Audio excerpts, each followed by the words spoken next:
Is property doomed? That is a very good question, and one that we're going to tackle today. You might be thinking from the tone of voice that the answer is definitely yes. I would say caveat on that. There's a lot going on economically at the moment. So the purpose of this episode is to try and provide a balanced argument, as in the pros and cons of the thought process that I've got at the moment. So don't worry, I appreciate the tonality of the business and property side of this podcast in the last few months has been very negative, and we've had some great feedback from not just the people in our office, also listeners as well, that have said there's a lot of doom and gloom. I will apologise for that. I like to be realistic, so that's what I'll say to that. We've taken that note on board. I will try to be more positive in my approach, or certainly come across as being more positive in my approach. But what we won't do on this podcast is we're not here to lie to you. We're not here to beat around the bush. We're here to provide you with our thoughts and opinions on what's going on, because we want to provide you with the most realistic and reliable information that we can in order to help you when it comes to investing in bricks and mortar. If we were to say everything's wonderful, etc., and it wasn't, we're not doing ourselves any favours, we're not doing you any favours. So thank you for the feedback. We have taken it on board, and certainly for myself, I will try and provide more oomph and more spark to these Monday episodes. So again, a massive thank you for providing your support and your feedback to the Monday episodes. Is property really doomed? Well, yes and no is the answer to that. As mentioned, there's a lot of stuff going on economically. We have had a virus effectively come out of a lab, as documents are now starting to prove. That's led to very fierce government reactions in terms of lockdowns and not travelling, and then massive currency handouts in terms of printing pounds, printing dollars, all of these sorts of things. The knock-on effect of that is where people have been locked in their homes and so forth, and the currency supply has increased. At the same time, demand hasn't increased because you've suppressed demand by your reactions to said virus. Now, it doesn't take a genius to work out, as we've said before, that if you increase the currency supply but you're not altering the demand aspect of it, then what will happen at some point over time is you will start to create less demand, increased supply, more currency chasing the same or fewer amount of goods and services. That's going to increase the price of something, and that's what's happened. And of course, where that's happened and interest rates have started to go up, and there's been all sorts of supply chain issues as well because of the way governments have reacted to the initial outbreak, that's basically left quite a lot of the world in the shit. Now, does that mean that property's doomed? Well, property's had a little bit of a mini renaissance certainly between 2020, early 2022. Changes in stamp duty, a lot of, say, pent-up cash as well, because people have been spending less for a variety of reasons, and they might have had an injection from the government, pardon the pun, they might have had a monetary injection from the government as well. So a lot of people are sitting on cash.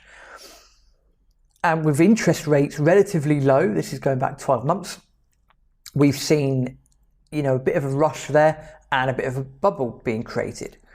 Now, because of supply chain issues and so forth, what's happening is these interest rate increases that have happened, they don't go into effect straight away. So normally there's a lag. There's normally a lag between anywhere to 6 to 12 months, maybe, sometimes 18 months. So the real impact of all these interest rate increases,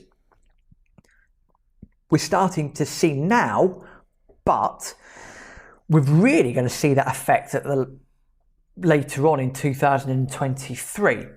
That's when you're going to have more issues in the property market, and that's what we have been saying That's what we've been saying. There's a lot of things you've got to take into consideration. If you're going in and hunting down your money in, money out golden egg deals, it's possible, but you've got to look at the other end. If you are then going to be, in and out of a deal and there's going to be no cash flow, is that worth it? You can argue it is, you can argue it isn't. You have to make that call from a strategic point of view. That's not up for us to tell you. You have to say, is that worth it? It's not for you to decide. I said last year, and I'll say again this year, there'll be a market correction this year. How will that affect things? Well, there'll be a dip in prices without a shadow of a doubt. And the interest rate increases. You're starting to get to this point where if that's not sustainable in the long run, what happens? Something's probably got to break. We have to remember that we've come out of a period of very, very, very low interest rates anyway. Historically, since the Bank of England was incorporated in 1694, on average, the interest rate's been about 5% on average over the years. So certainly in the last 15 years or so, we've not been used to that. And we've got used to it. And then when the rates go up to 3.5%, 4% where they are now, they're actually just going back to where they historically have been. They're still slightly under average, but with everything that's been going on in the last few years, you've created this bubble, you've created this, sort of a case of tails I lose, heads I lose. It doesn't really matter what you do, you're pretty much shafted 7 ways from Sunday. And that's what we've been preaching the last 18 months or so on this podcast, and we'll preach again. So again, does that mean property's doomed? Well, not really, because there is, as with anything, there's a market cycle. It's always about knowing what's going on macroeconomically. It's about timing it as best as you can. No one's timing is going to be perfect on it, but if you understand what's going on, it will certainly work in your favour. At the end of the day, the aim is adding a lot of value. You make your cash when you buy in property, and ideally you want to buy low, sell high. At the moment, if you're buying, you're probably going to be buying high, and when the shit hits the fan, you're going to be selling low. That's not good. No matter what industry you're looking at, buying high, selling low, no bueno. It needs to be the other way around. It needs to be buy low, sell high. As mentioned, high interest rates don't necessarily help those who have been used to low interest rates. Again, we've been quite lucky to an extent in the last 15 years where rates have been in and around zero. I don't think we're ever going to go back to that, but who knows? There will always continue to be deals and strategies that are out there that are profitable. That's the other thing.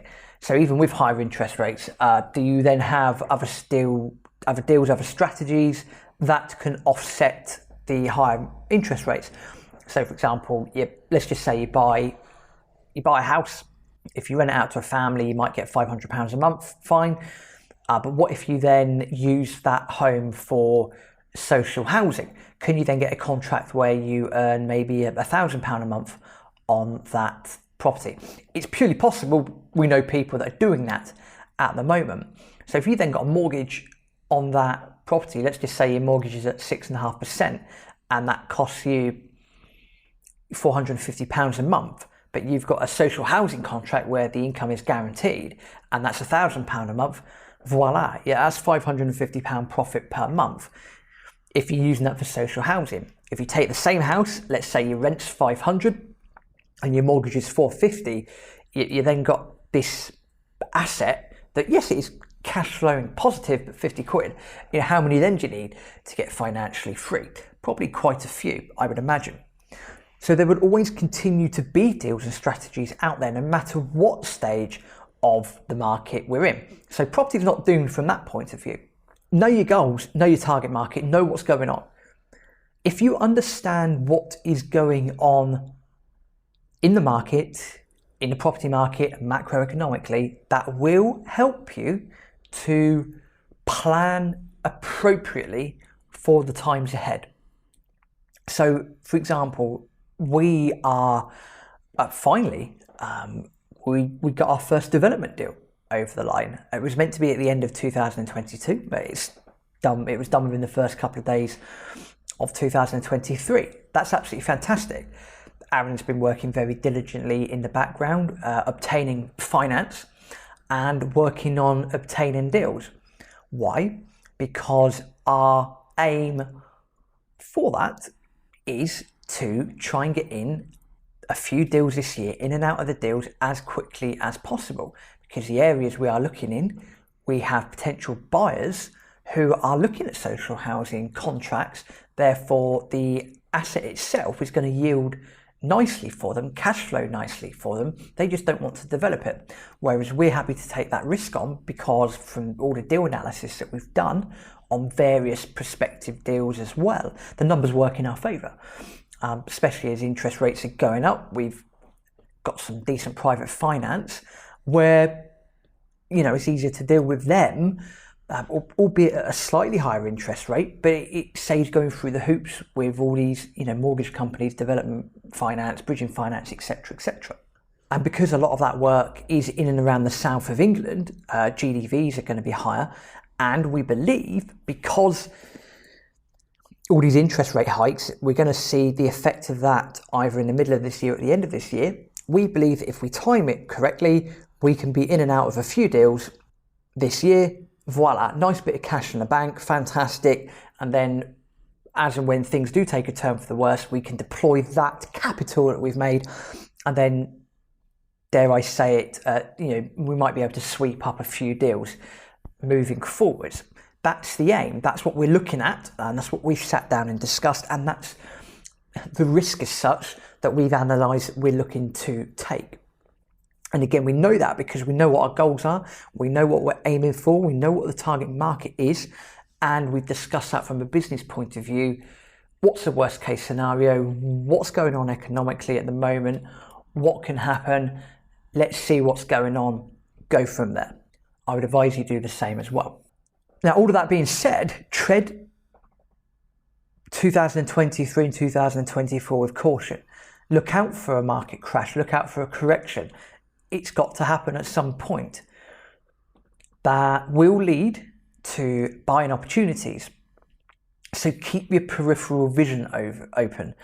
So just because you might not actively be going out and obtaining deals doesn't mean that you cannot do a lot of homework in the background.